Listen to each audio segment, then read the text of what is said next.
বলে পেটুক জামাই নাকি সেটা বলে দাও ভিডিওতে।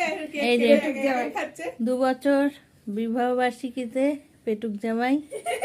এ মা এবার সবাই দেখবে বলে পলির জামাই পলি বলছে। একা একা কেট খেয়ে নিচ্ছে, আমাকে তো দেখতে পাচ্ছে না কে বলছে, শালিও তো বলতে পারে।